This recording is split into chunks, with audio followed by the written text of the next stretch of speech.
ప్రస్తుతం ఉన్న పరిస్థితుల్లో స్త్రీలలో ఎక్కువ శాతం చిన్న చిన్న సమస్యలకే గర్భసంచిని తొలగిస్తున్నారు. అలా తొలగించడం వల్ల స్త్రీల ఆరోగ్య పరిస్థితిపై ఎలాంటి ప్రభావం ఉంటుంది? ప్రసవం తర్వాత గర్భసంచిలో ఎలాంటి మార్పులు వస్తాయి? అసలు బల్కీ సైజ్ అంటే ఏమిటి అనే విషయాల గురించి ప్రముఖ గైనకాలజిస్ట్ డాక్టర్ కామేశ్వరి గారి వివరణలో తెలుసుకుందాం. నమస్కారం అండి. మనము ఈ వివరాల మీద మాట్లాడుకుందాం. ఒకటి, గర్భసంచిని కాపాడడం ఎలాగా అంటే గర్భసంచిని సరైన ఇండికేషన్ లేకుండా, అంటే సరైన నిజమైన కారణాలు లేకుండా, ఇండికేషన్స్ అంటాం అనమాట మెడికల్ లాంగ్వేజ్లో, అది లేకుండా తీయకూడదు. ఎందుకు తీయకూడదు? ఈ తీయడం గురించి ఎందుకు మాట్లాడుతున్నాము అంటే మన ఆంధ్ర తెలంగాణ రెండు తెలుగు రాష్ట్రాలు, ఏపీ తెలంగాణ, దెన్ బీహార్, మహారాష్ట్ర, ఈ రాష్ట్రాల్లో అత్యధికంగా స్త్రీలకి గర్భసంచులు తీసేస్తున్నారు. అది కూడా 49 సంవత్సరాల లోపు వాళ్ళకి. ఆంధ్రప్రదేశ్లో సుమారు 22% స్త్రీలకి తీసేశారు. సో మొత్తం కలిపి భారతదేశంలో గణాంకాల ప్రకారం చూస్తే 2015 గణాంకాలలో 1 కోటి మందికి తీసేశారు. సో ఇవన్నీ చాలా వరకు తీయక్కర్లేని ఆపరేషన్స్. సో అలాగా మనం గర్భసంచిని తీయకుండా సరైన అవగాహనతో భయపడకుండా గర్భసంచిని ఎలా కాపాడుకోవచ్చు, ఈ పరిస్థితిని, ఈ గణాంకాలని మనం ఎలా మార్చచ్చు అన్నది మొట్టమొదటి వివరం అన్నమాట. అలాగే సంతానం కలగకపోవడం, ఇన్ఫర్టిలిటీ ట్రీట్మెంట్స్, దానికి విపరీతంగా కంగారు పడిపోయి పెళ్ళైన 6 మంత్స్కో 3 మంత్స్కో 5 మంత్స్కో లేదా 1 ఇయర్కో వెళ్ళి విపరీతంగా మందులు వాడడం, విపరీతమైన పరీక్షలు చేయడం, దానివల్ల జరిగే నష్టాలు. సో అలా చేసుకోకూడదు. సంతానం కలగకపోవడానికి కారణాలు ఏమిటి, ఆ వివరాలు ఎలా చేసుకోవాలి అన్నది ఒక వివరం చెప్దాము అని. అంటే మనము వేటిని కవర్ చేయబోతున్నాము అన్నది బ్రాడ్గా చెప్తున్నాం అనమాట. అలాగే సాధారణ సమస్యలు, నడుం నొప్పి, కాళ్ళ నొప్పులు, తెల్లబట్ట, అంటే సాధారణ గైనిక్ సమస్యలు ఏమిటి, వాటికి పరిష్కారాలు ఏమిటి, వాటికి ఎలాంటి అవగాహన ఉండాలి.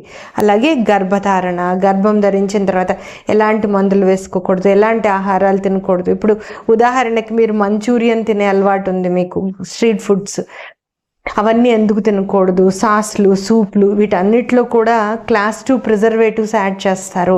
అవన్నీ కూడా గర్భస్థ శిశువుకి మంచివి కావు. అలాగే తల్లి కొన్ని రకాల మందులు వేసుకుంటూ ఉంటుంది, ఆ మందులు బేబీకి ఏమైనా ఎఫెక్ట్ ఇస్తాయా, ఈ రకమైన అవగాహన మనందరికీ తెలియాల్సింది ఉంది. సో ఈ రకంగా మనం ఒక వారం గర్భసంచి కాపాడడం గురించి కారణాలు, వివరాలు, అవగాహన, ఒకసారి సంతానం గురించి, ఇన్ఫర్టిలిటీ, ఒకసారి సాధారణ గైనిక్ సమస్యల గురించి, ఒక వారం గర్భధారణ, వాళ్ళు తీసుకోవాల్సిన జాగ్రత్తలు, తీసుకోవాల్సిన ఆహారాలు, ఫోలిక్ యాసిడ్, ఇవన్నీ వివరాలు మనం చేస్తాం. అయితే ఇప్పుడు ఇవాళ మనము గర్భసంచిని కాపాడడం గురించిన వివరాలే మనం మాట్లాడుకుందాం. అయితే ఈ గర్భసంచి రిలేటెడ్ పర్మనెంట్ మార్కర్ పెట్టినట్టున్నాను. ఓకే, గర్భసంచి రిలేటెడ్ వివరాలు ఏంటి, గర్భసంచిని ఎలా కాపాడుకోవాలి, గర్భసంచి గురించి మనకు ఎలాంటి అవగాహన ఉండాలి అని అంటే, గర్భసంచి మీరు గమనిస్తే స్త్రీలలో ఒక చిన్న, మన పిడికలు ఎంత ఉంటుందో అంతకన్నా చిన్న సైజు ఉంటుంది. అంటే ఎంత సైజు ఉంటుంది అంటే ఒక చిన్న వంకాయ ఎంత ఉంటుంది అనమాట. ఆ విజువల్ మీకు నేను ఇస్తాను, వీళ్ళు వీడియోలో ఇంక్లూడ్ చేస్తారు. అయితే అది సైజ్ ఎలా చెప్పాలి అని అంటే 7.5 centimetres into 5 centimetres into 2.5 centimetres కింద చెప్తాం. అంటే 3 ఇంచెస్ 2 ఇంచెస్ 1 ఇంచ్ కింద చెప్తాం.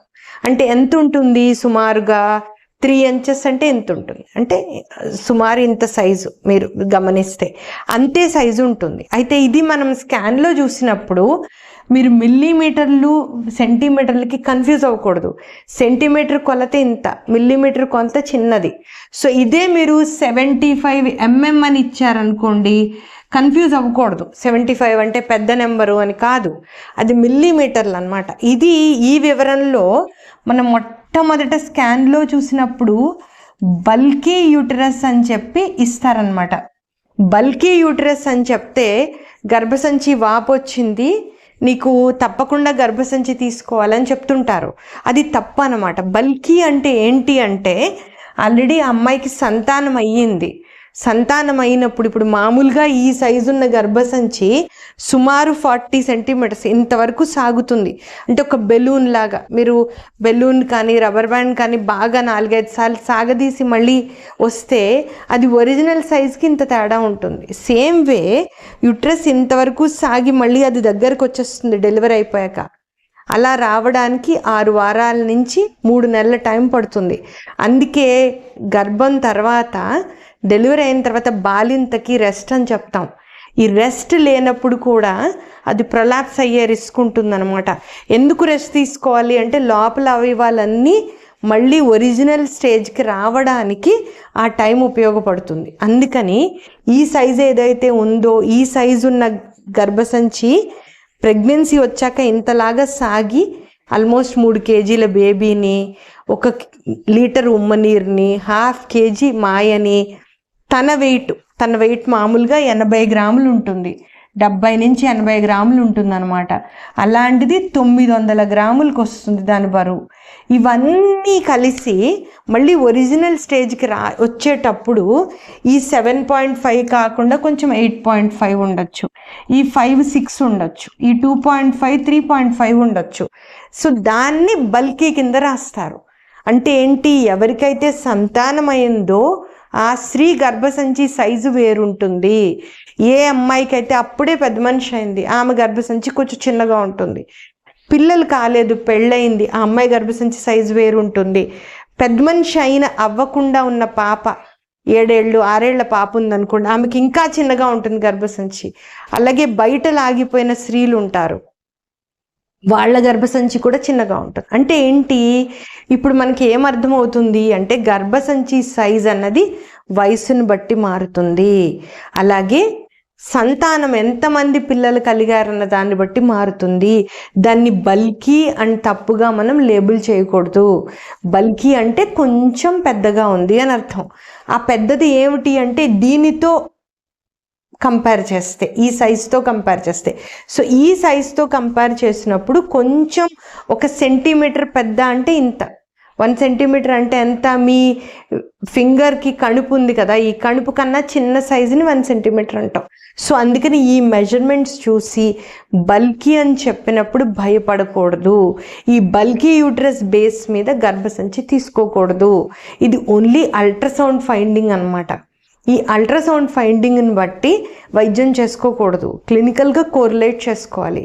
అమ్మాయికి ఎలా ఉంది, అమ్మాయి ఎలా ఉంది, లేదు మల్టిపుల్ అబార్షన్స్ అయినాయి, ఎక్కువ మంది పిల్లలు అయ్యారు, 5-6 మంది పిల్లలు అయ్యారు, అప్పుడు కూడా గర్భసంచి పెద్దగా ఉంటుంది. సో ఈ వివరాలు మనం ఫస్ట్ అర్థం చేసుకోవాలి. అల్ట్రాసౌండ్లో బల్కీ అని చెప్తే భయపడకూడదు. సో ఈ మెజర్మెంట్స్ చూసుకోండి, సెంటీమీటర్స్లో చెప్తున్నారా, మిల్లీమీటర్లలో చెప్తున్నారా.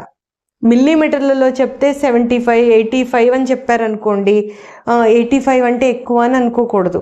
ఎందుకని మిల్లీమీటర్ చాలా చిన్నది, సెంటీమీటర్ కన్నా కూడా చిన్న కొలత అనమాట. అంటే ఏంటి, మీరు ఒక గ్లాస్తో పాలు కొలిస్తే, గ్లాస్ పాలు అంటే అదే స్పూన్తో కొలిస్తే 20 స్పూన్లు అవుతుంది. సో అదే పాలు కానీ కొలత వేరు. అంటే మనం కొలిచే దాని అదేంట మెజర్మెంట్ జార్ వేరు. సో చిన్న స్పూన్తో కొలిస్తే ఎక్కువ వస్తాయి, అదే పెద్ద గ్లాస్తో కొలిస్తే 1 గ్లాసే వస్తాయి ఆ పాలు. ఆ రకంగా మనం అర్థం చేసుకోవాలి బల్కీ యూట్రస్ అన్నదాన్ని. సో ఈ వివరం ఫస్ట్ మీరు, అంటే చాలా కామన్గా ఈ భయంతో గర్భసంచి తీసుకునే స్త్రీలు ఉంటారు, దాన్ని రాంగ్గా గైడెన్స్ అవుతూ ఉంటుంది. సో బల్కీ యూటరస్ అని రాసినప్పుడు భయపడకూడదు. గర్భసంచి సైజులు గమనించుకోండి, సెంటీమీటర్లో ఉందా మిల్లీమీటర్లో ఉందో గమనించండి. ఈ చిన్న చిన్న మెజర్మెంట్స్ 85-95 వరకు కూడా భయం లేదు. గర్భాశయానికి సంబంధించి ఎన్నో విషయాలు తెలుసుకున్నారు కదా. అలాగే మీ సమస్యల గురించి మాకు కామెంట్ ద్వారా తెలియజేయవచ్చు. మా వీడియో మీకు నచ్చినట్లయితే ఈ వీడియోని లైక్ చేసి వెంటనే సబ్స్క్రైబ్ చేసుకోండి. అలాగే బెల్ ఐకాన్పై క్లిక్ చేయండి.